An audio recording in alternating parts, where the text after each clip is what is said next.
আব্দুল উজ্জা এবার কান্নাকাটি করে, জমিনে আমার আপন মা নাই। এই আব্দুল উজ্জা মা বলে ডাকার মতো মা নাই। আব্দুল উজ্জা এবার তার বাবা কিছুদিন পরে আরেকটা বিবাহ করে ফেললেন। এবার আব্দুল উজ্জার সৎ মা হয়ে গেল। সৎ মা চেনেননি আপনারা? দিনাজপুরে সৎ মা বলে তো, আমাদের যশোরে বলে সৎ মা। আব্দুল উজ্জার বাবা পরে আরেকটা বিবাহ করে নিলেন, সৎ মা হয়ে গেল।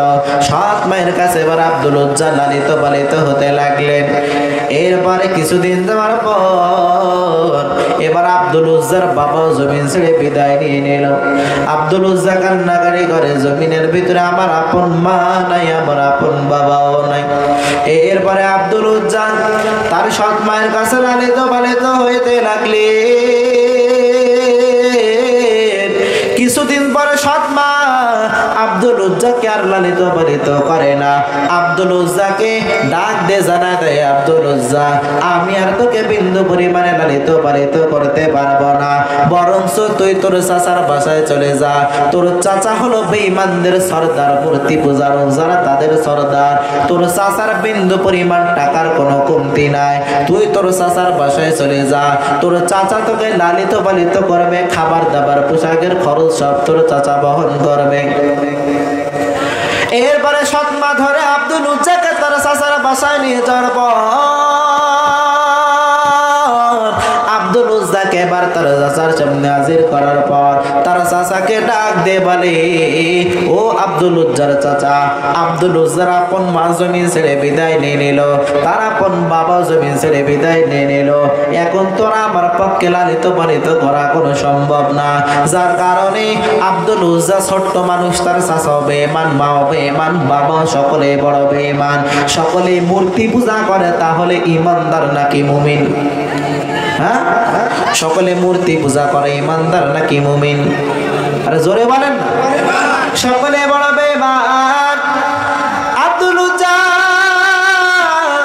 তার মাই বড় চাচার বাসার ভিতরে রিয়াকে আসলে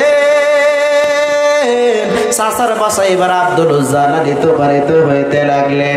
আব্দুল উজ্জা বেঈমান, তার চাচাও বেঈমান, সকলে বড় বেঈমান। আব্দুল উজ্জা গোপনে গোপনে তার কানের ভিতরে এলান পৌঁছে গেল, এই মক্কার জমিনের ভিতরে এমন একজন দামি পয়গম্বর আছে, যেই দামি পয়গম্বরের থেকে দামি পয়গম্বর আর কেউ হতে পারে না, পারে না। ওই মুহাম্মদ নামে একজন নবী জমিনের ভিতরে এসেছে, যে পয়গম্বরের হৃদয়টা আমার আল্লাহ পাক অনেক কোমলমতি বানায় দিলেন। ফাবিমা রাহমাতিম মিনাল্লাহি লিনতা লাহুম, আমার আল্লাহ পাক ওই মুহাম্মদের হৃদয়টাকে অনেক কোমলমতি বানায় দিলেন। ওই মুহাম্মদের থেকে দামি পয়গম্বর জমিনে কেউ আসে নাই, আবার সামনেও কেউ আসবে না। আখির জামানার পয়গম্বর, ওই পয়গম্বর সে দিনের দাওয়াত দিয়ে দিয়ে দিয়ে দিয়ে কালেমা পড়ায় পড়ে ইমানদার বানাইতেছে। আব্দুল উজ্জার কানের ভিতরে যখন এই অবস্থা পরিপূর্ণ আসলে আব্দুল উজ্জা এমন অবস্থায় পরিপূর্ণ সিদ্ধান্ত নিয়ে নিল, আমার আর বেঈমান থাকা যাবে না, দ্রুত মুহাম্মাদের ধর্ম আমাকে গ্রহণ করাই লাগবে। আব্দুল উজ্জার মা নাই, বাবা নাই। আব্দুল উজ্জা চাচার বাসায় লালিত পালিত হইতে লাগলেন। প্রতিদিন চাচা আর ভাতিজি একই প্লেটে খাবার খায়। একদিন দুপুর বেলায় আব্দুল উজ্জা এবং তার চাচা একই প্লেটে খাবার খেতে বসেছে। এমন অবস্থার ভিতরে আব্দুল উজ্জার মনটা বড্ড খারাপ, বড্ড খারাপ, বড্ড বেজার। আব্দুল উজ্জার চাচা ডাক দে বলে, আব্দুল উজ্জা খাবার খাও না কেন? কোনো জবাব দেয় না। দ্বিতীয়বার আবার ডাক দে বলে, আব্দুল উজ্জা কেন খাবার খাও না? কি হয়েছে বলো? দুনিয়ায় তোমার আপন মা নাই, বাবা নাই, এই জন্য তোমার মনটা বড্ড খারাপ হয়েছে। কে বলে, না না, কি জন্য খাবার খাও না জানাই দাও। তৃতীয়বার আবার জিজ্ঞাসা করার পরে আব্দুল উজ্জা জানাই দিল, ও আমার আপন চাচা, এই মক্কার ভিতরে একজন পয়গম্বর এসেছে যার নাম হলো মুহাম্মদ। ওই পয়গম্বর সম্পর্কে আপনি কতটুকু জানেন? বলে হ্যাঁ, আমি খুব ভালো করে জানি। ওই পয়গম্বর একজন ভালো পয়গম্বর, ওই মুহাম্মদ একজন সত্য পয়গম্বর, সত্য মুহাম্মদ, যিনি হলেন আল্লাহর পক্ষ থেকে প্রেরিত রাসূল মুহাম্মদ সাল্লাল্লাহু আলাইহি ওয়াসাল্লাম। ওই মুহাম্মাদের থেকে ভালো মানুষ গোটা পৃথিবীর ভিতরে আর কেউ হতে পারে না। এরপরে আব্দুল উজ্জা তার চাচাকে ডাক দিয়ে বলে, চাচা আমার, মুহাম্মদ যেহেতু ভালো মানুষ, কোনো সন্দেহ নাই, তাহলে ওই মুহাম্মাদের ধর্ম যদি আমি গ্রহণ করি তাহলে কেমন হয়? কথাটা শোনার পরে আব্দুল উজ্জার চাচার মাথা গরম নাকি ঠান্ডা? হ্যাঁ, আব্দুল উজ্জার চাচার মাথা বড় গরম। ও আব্দুল উজ্জা, ছোট্টবেলায় তোর মা জমিন ছেড়ে বিদায় নিল, ছোট্টবেলায় তোর বাবা জমিন ছেড়ে বিদায় নিয়ে নিল, আমি চাচা তোকে লালিত পালিত করলাম এত কষ্ট করি, তুই অবশেষে আমি চাচার ধর্ম ত্যাগ করে করে তুই ইসলাম ধর্ম গ্রহণ করবে, এটা আমি চাচা মানতে পারি না, এইটা আমি চাচা বিন্দু পরিমাণে বরদাস্ত করতে পারি না। যার কারণে আব্দুল উজ্জাকে বারবার সতর্ক করতে লাগলো, না মুহাম্মাদের ধর্ম গ্রহণ করা যাবে না। এবারে আব্দুল উজ্জা জানাই দিল, চাচা আমার, আপনি যতই যাই বলেন না কেন আমি মুহাম্মাদের ধর্ম গ্রহণ করব। এরপরে আব্দুল উজ্জা এবার তার চাচার সামনে জোরে জোরে পাঠ করে নিল, লা ইলাহা ইল্লাল্লাহু মুহাম্মাদুর রাসূলুল্লাহ। আব্দুল উজ্জার চাচার মাথা আরো গরম না ঠান্ডা? আব্দুল উজ্জার চাচার মাথা আরো গরম হয়ে গেল। এই আব্দুল উজ্জা, ছোট্টবেলা থেকে আমি তোকে লালিত পালিত করতেছিলাম, তুই অবশেষে আমি চাচার ধর্মে তুই পরিপূর্ণ চুনকালি লাগাই ইসলাম ধর্ম গ্রহণ করলি, বিন্দু পরিমাণ তোকে আমি ছাড় দেব না।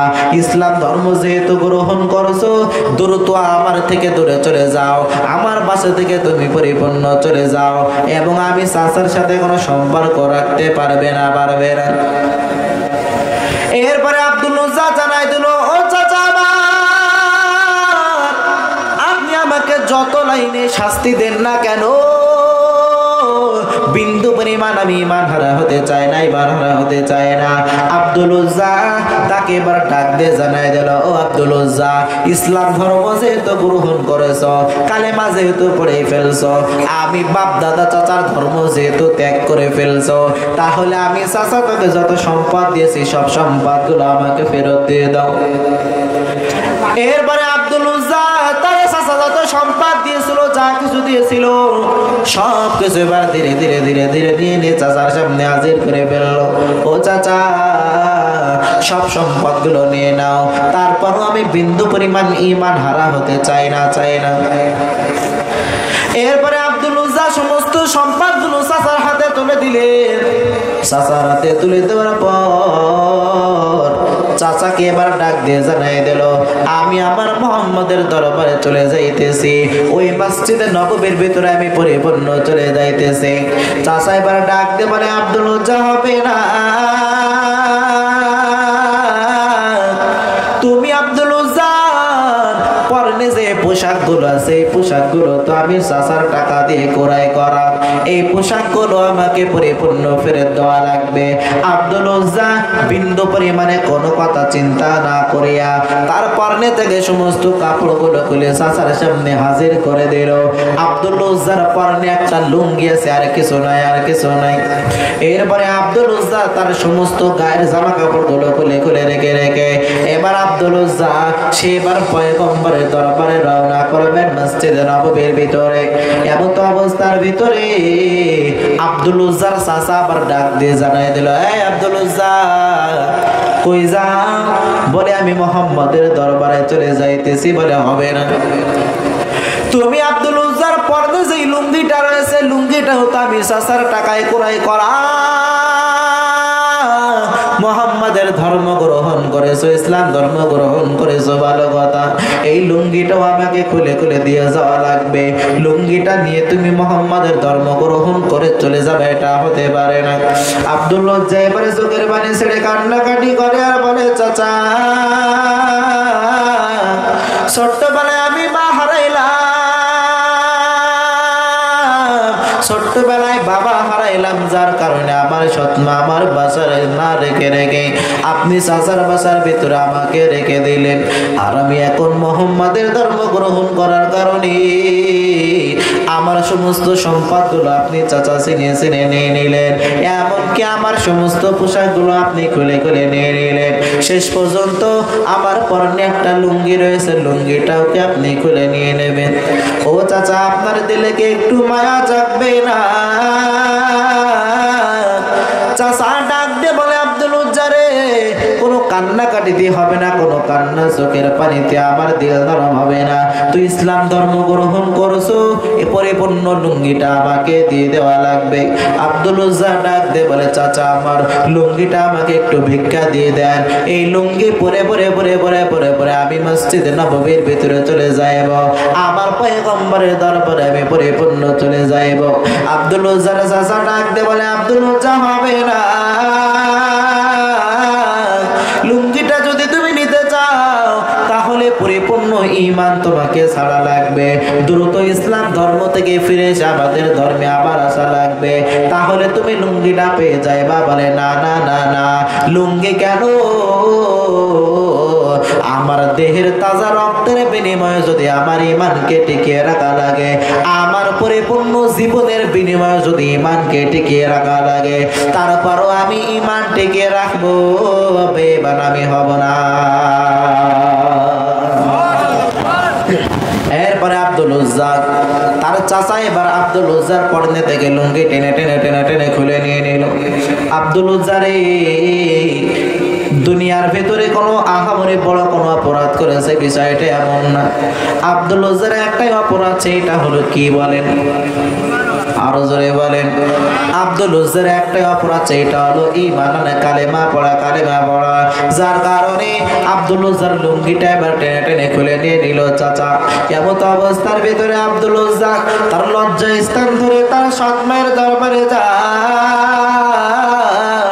সৎ মায়ের দরওয়াজার সামনে যাওয়ার পর সৎ মাকে ডাক দিয়ে জানায় দেয়, ও মামা,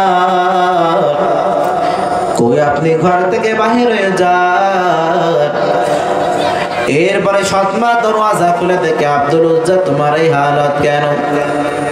সৎ মাকে ডাক দিয়ে জানাই দিল, মামা, দুনিয়াতে আমার আপন মা নাই, বাবা নাই, আপনি আমাকে লালিত পালিত করতে পারবেন না বলে আমার চাচার বাসার ভিতরে আপনি আপনাকে রেখে আসলেন, আমাকে রেখে আসলেন।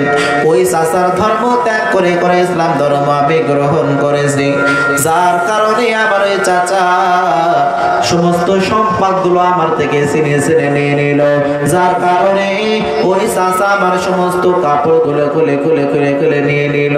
ও আমার সৎ মা যদি আজকে আমার আপন মা দুনিয়াতে জীবিত থাকতো,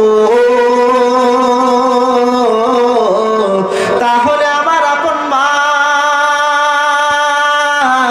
বিন্দু পরিমাণে আমার খাবারের কোনো কষ্ট দিত না, থাকা খাওয়ার পরের কোনো কষ্ট দিত না, দিত না, দিত না। বরঞ্চ আমার মা দুনিয়াতে জীবিত থাকলে, আমার বাবা দুনিয়াতে না থাকলে, আমার মা যত কষ্ট হোক না কেন, সমস্ত কষ্ট করে করে করে করে করে হলেও আমি আব্দুল উজ্জাকে লালিত পালিত করতো, বড় করতো, বড় করতো। ওই মা আমার জমিনের ভিতরে নাই। আজকে ময়দানের ভিতরে অনেকের মা নাই, অনেকের বাবা নাই। যার মা নাই সে জানে বান্দা মায়ের কি মমতা, মায়ের কি ভালোবাসা, মায়ের কি দরদ। যার বাবা নাই সে জানে বাবার কি মায়া, বাবার কি মহব্বত, বাবার কি ভালোবাসা। এই জন্য এই মা বাবার খেদমত করার দরকার আছে না নাই? জীবনের মূল কষ্ট মায়ের, প্রসব বেদনা, সাত আসমান সাত জমিন তখন মায়েরই মাথায়। জীবনের মূল কষ্ট মায়ের প্রসব বেদনায়, সাত আসমান সাত জমিন তখন মায়েরই মাথায়। এমন মাকে কেমনে আজি, এমন মাকে কেমনে আজি যাব আমি ভুলিয়া। ও আমার প্রাণের মা, মা গো মা, কোথায় গেলে মোরে সারিয়া। জনম দুঃখী ইয়াতীম আমি, চাই না কেহ ফিরিয়া। ও আমার প্রাণের মা, মা গো মা, কোথায় গেলে মোরে সারিয়া। জনম দুঃখী ইয়াতীম আমি, চাই না কেহ ফিরিয়া। আমি যখন ছিলাম আমার মায়ের উদরে, চলাফেরা করলেন যে মাই কত কষ্ট করে। আমার সুন্দর মুখ দেখে মায়ের, আমার সুন্দর মুখ দেখে মায়ের ব্যথা যায় যে হাসায়া। ও আমার প্রাণের মা, মা গো মা, কোথায় গেলে মোরে সারিয়া। জনম দুঃখী ইয়াতীম আমি, চাই না কেহ ফিরিয়া। ও আমার প্রাণের মা, মা গো মা, কোথায় গেলে মোরে সারিয়া। জনম দুঃখী ইয়াতীম আমি, চাই না কেহ ফিরিয়া। নাউজুবিল্লাহ বলেন, আরো জোরে বলেন নাউজুবিল্লাহ। হ্যাঁ, অনেকে নাউজুবিল্লাহ বলছে। কি মাতাল হয়ে গেছেন নাকি আপনারা? একটু মারহাবা বলেন না, আরো জোরে বলেন। আওয়াজ এমন হচ্ছে কেন ভাই? একটু ভাষায় দেন, রিভাব দেন, একটু ভাষায় দিন। এমন আওয়াজ হলে হয়? চেন চেন চেন চেন করছে, আওয়াজ ফেটে যাচ্ছে। তাহলে আব্দুল উজ্জা কি পরিমাণে কষ্ট করলেন ইসলামের জন্য। একমাত্র ঈমানটা পাইতে গিয়ে যে পরিমাণে কষ্ট করেছে, এই পরিমাণে কষ্ট তো বান্দা আমরা বিন্দু পরিমাণে করলাম না। যার কারণে সাহাবায়ে কেরামদের ঈমানের পাওয়ার অনেক, ঈমানের পাওয়ার অনেক।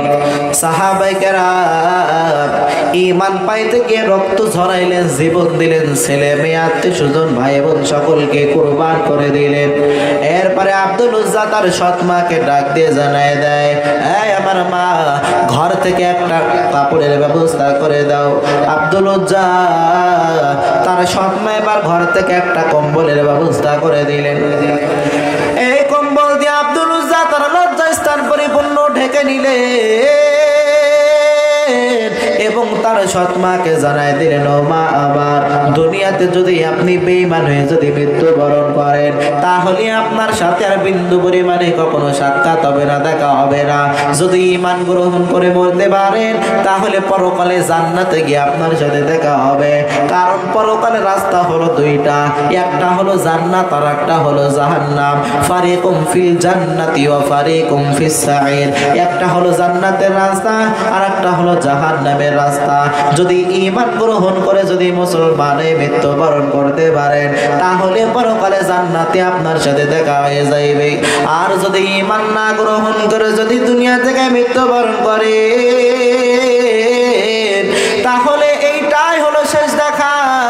এবার সৎ মায়ের কাছ থেকে বিদায় নিয়ে আব্দুল উজ্জা এবার মসজিদে নববীর ভিতরে চলে গেল। মসজিদে নববীর ভিতরে যাওয়ার পর এবার পয়গম্বর আমার আব্দুল উজ্জাকে জড়িয়ে ধরে ডাক দিয়ে জানায় দিল, কি তোমার পরিচয়? বলে আমার নাম হলো আব্দুল উজ্জা। ও পয়গম্বর, আমার ছোটবেলায় মা নাই বাবা নাই, আমার সৎ মা আমার চাচার পাশে আমাকে রেখে আসলেন। আমি ঈমান গ্রহণ করার কারণে চাচা আমার উপরে পরিবারে নির্যাতন আর জুলুম করলেন। এরপরে পয়গম্বর আব্দুল উজ্জাকে জড়ায় ধরার পর আব্দুল উজ্জার সামনে এবার হাওমাও করে কান্নাকাটি করে দিল। আব্দুল উজ্জা রে, কার কাছে সে ঘটনা শোনাইতেছ? দুনিয়াতে আসার আগ মুহূর্তে আমার বাবা জমিন ছেড়ে বিদায় নিয়ে নিলেন, আবার কিছুদিন পর আমার আপন মাও জমিন ছেড়ে বিদায় নিয়ে নিলেন। জমিনের ভিতরে আমি মা বাবার এত সুন্দরভাবে পাই নাই। আব্দুল উজ্জা, আব্দুল উজ্জা রে, বিন্দু পরিমাণ কোনো কান্নাকাটি করিও না, টেনশন করিও না, করিও না। তোমার ঈমান গ্রহণ করাটা আমার আল্লাহর কাছে বড্ড পছন্দ হয়ে গিয়েছে, যার কারণে আমি মোহাম্মদ পয়গম্বর আজকে থেকে তোমার নাম রাখবো দুইটা। তোমার নাম আজকে থেকে আব্দুল উজ্জা হবে না, তোমার নাম হবে আজকে থেকে দুইটা। আমার আল্লাহর কাছে দুইটা নাম সব থেকে বড্ড প্রিয় পছন্দনীয়, একটা হলো আব্দুল্লাহ আর একটা হলো আব্দুর রহমান। এই দুইটা নাম আজকে আমি পয়গম্বর সম্পূর্ণ তোমাকে দিয়ে দিলাম। ও আমার সাহাবায়ে কেরামের দল, শোনো, আজকে থেকে আব্দুল উজ্জাকে তোমরা আব্দুল উজ্জা বলে কেউ ডাকবে না। আজকে থেকে তোমরা তার নাম ধরে ডাকবে আব্দুল্লাহ এবং আব্দুর রহমান। নাম দিয়ে দিলেন আমার পয়গম্বর। কি পরিমাণে মায়া মহব্বত করেন পয়গম্বরকে, যার কারণে ইসলামের জন্য লুঙ্গিটাও পরিপূর্ণ দিয়ে দিলেন। লজ্জা স্থানের হেফাজত বান্দা সুন্দরভাবে করতে পারলেন না। মুমিনের 4 নাম্বার গুণ হলো তার লজ্জা স্থানকে পরিপূর্ণ হেফাজত করা। পবিত্র কোরআনুল কারীমের ভিতরে আল্লাহ পাক একবার স্পষ্ট সুন্দরভাবে জানাই দিয়েছেন। সূরাতুল মুমিনুনের ভিতরে আল্লাহ পাক জানাই দিয়েছেন, ওয়াল্লাযীনা হুম লিফুরুজিহিম হাফিজুন।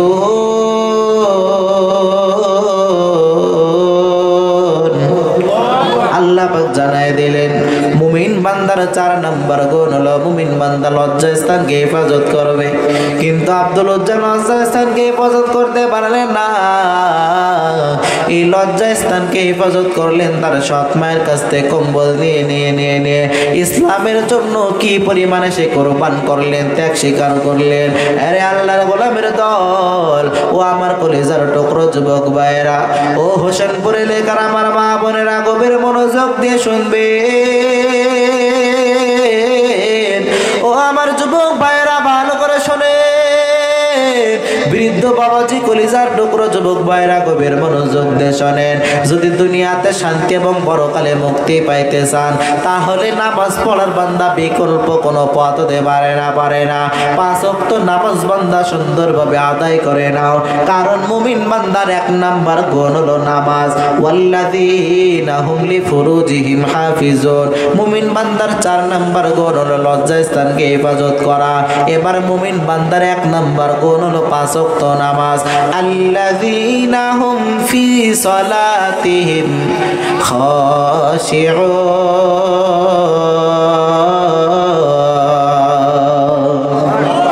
আল্লাহ পাক জানায় দেন মুমিন বান্দার 1 নাম্বার গুণ হবে পরিপূর্ণ নামাজ। ও কলিজার টুকরো যুবক ভাইয়েরা, পরিপূর্ণ নামাজের গুণ নিজেদের ভিতরে ঢুকায় দাও। 5 ওয়াক্ত নামাজ পড়বো, রোজা রাখবো, ইবাদত বন্দেগী করব। জীবনে কারোর সাথে বান্দা অন্যায় আচরণ করব না, হাতের মাধ্যমে কাউকে কষ্ট দেব না, মা বাবার খেদমত করব, ইসলামের বিরোধিতা করব না, কোরআনের বিরোধিতা করব না, আহলে হক উলামায়ে কেরাম তাদের বিরোধিতা জীবনে কোনোদিন করব না। উলামায়ে কেরামের পক্ষে সারা জীবন থাকব। ইসলামের জন্য রক্ত লাগলে রক্ত দেব, জীবন লাগলে জীবন দেব। এমন মুসলমান কে কে আছো? 2টা হাত আল্লাহকে দেখায় দাও।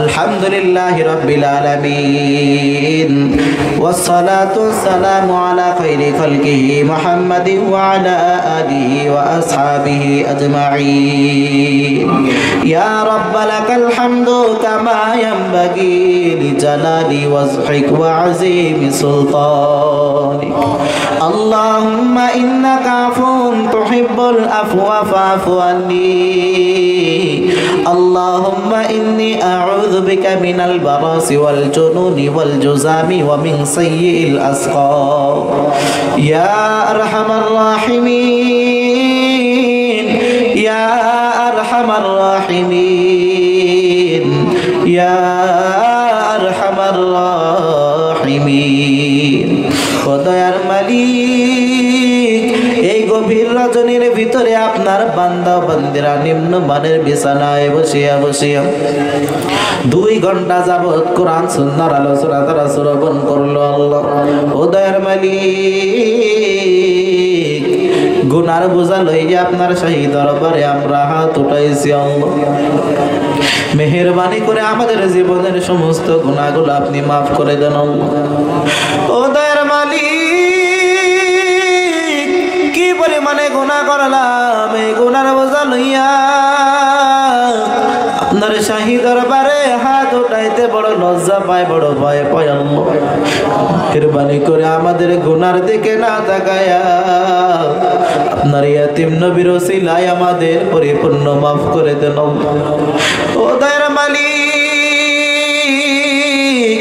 এই হোসেনপুর গ্রামের আমার যুবক ভাইরা মসজিদের উদ্যোগে যুবক ভাইদের উদ্যোগে এত সুন্দর মাহফিলের আয়োজন যারা করলো আমার কলিজার টুকরো যুবক ভাইয়ের তাদেরকে তুমি দিনের জন্য কবুল ও মঞ্জুর করে নাও আল্লাহ আয় রব্বুল আলামিন তাদেরকে আপনি 5 ওয়াক্ত নামাজি বানায় দেন আয় রব্বুল আলামিন এই মাহফিলের জন্য যারা টাকা দিয়ে পয়সা দিয়ে শ্রম দিয়ে বুদ্ধি দিয়ে পরামর্শ দিয়ে যেভাবে সহযোগিতা করেছে আপনি সমস্ত খেদমতকে আপনি কবুল ও মঞ্জুর করে নেন এই খেদমতের ওসিলায় দুনিয়াতে শান্তি এবং পরকালের মুক্তির ব্যবস্থা করে দেন ও দয়ার মালিক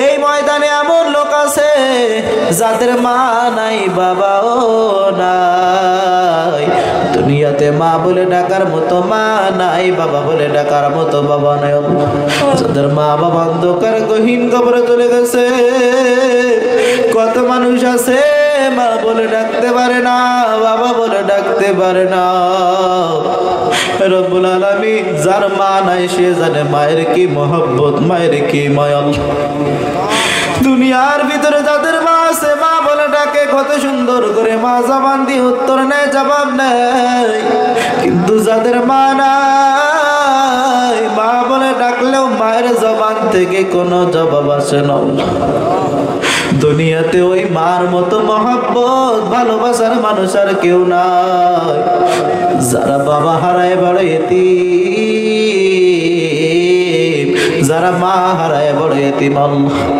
যাদের মা বাবা অন্ধকার গহীন কবরে চলে গেছে আল্লাহ তাদের মা বাবার কবরে যদি আযাব হয়ে থাকে আপনি আযাব maaf করে জান্নাতুল ফেরদাউসের বাগান বানায় দেন আল্লাহ আয় রব্বুল আলামিন ছোট্টবেলায় আমি আমার বাবাকে হারাইলা বললাম বাবার চেহারাটাও মনে নাই আমার বাবার কবরকে আপনি জান্নাতুল ফেরদাউসের বাগান বানায় দেন আল্লাহ আয় রব্বুল আলামিন আমার মতো অনেকে আছে যাদের বাবার চেহারাও মনে নাই কত সন্তানের বাবা কত টাকা পয়সা দেয় কত খরচ চালানোর জন্য টাকা পয়সা দেয় কেউ যদি সন্তানকে আঘাত করে ইয়াতিম সন্তান তার বাবার কাছে দৌড়ায় যেতে পারে না কেউ যদি কোনো সন্তানকে মারার জন্য রওনা করে ইয়াতিম সন্তান তার মায়ের কাছে আশ্রয় নিতে পারে না বাবার কাছে আশ্রয় নিতে পারে না রব্বুল আলামিন যারা মা হারায় বাবা হারায় ময়দানে অনেকে আছে সাদা দাড়ি পাকা যুবক সারা দাড়ি পাকা মুরব্বী আল্লাহ অনেক যুবক ভাইরা এই ময়দানে আছে আল্লাহ যাদের মা নাই বাবা নাই তারা কান্নাকাটি করতেছে আল্লাহ আয় রব্বুল আলামিন যুবক ভাইরা তাদের জন্য খাস করে দোয়া করি আল্লাহ তাদেরকে তুমি দিনের জন্য কবুল করে নাও আল্লাহ। আয় রব্বুল আলামিন পর্দার আড়ালে আমার অনেক সম্মানিত মা বোনেরা হাত উঠেছে আল্লাহ, আমার মা বোনেদেরকে আপনি দিনের জন্য কবুল মঞ্জুর করে দেন আল্লাহ। মা বোনদেরকে আপনি আয়েশা রাদিয়াল্লাহু আনহার মতো মা বোনের তৌফিক দান করেন আল্লাহ। আয় রব্বুল আলামিন ফাতেমা রাদিয়াল্লাহু আনহার মতো নারী বানায় দেন, রাবিয়া বসরির মতো নারী বানায় দেন আল্লাহ। রব্বুল আলামিন সকলকে পাঁচ ওয়াক্ত নামাজি বানায় দেন, যারা ঋণগ্রস্ত আছে ঋণ পরিশোধ করার তৌফিক দান করেন আল্লাহ। আয় রব্বুল আলামিন যারা অসুস্থ আছে পরিপূর্ণ শিফায়ে কামেলা জালা দান করিয়া দেন রব্বুল আলামিন। মেহেরবানি করে আমাদের দোয়াটাকে আপনি কবুল মঞ্জুর করে দেন আল্লাহ। সকলেরই দরজা হতে আল্লাহ ফিরিয়া সকলেরই দরজা হতে আল্লাহ ফিরিয়া আপনার দার যায় রইলাম তাকায়া, আপনি যদি মাফ না করেন বান্দারে, আপনি যদি মাফ না করেন বান্দারে, বলেন আপনার বান্দা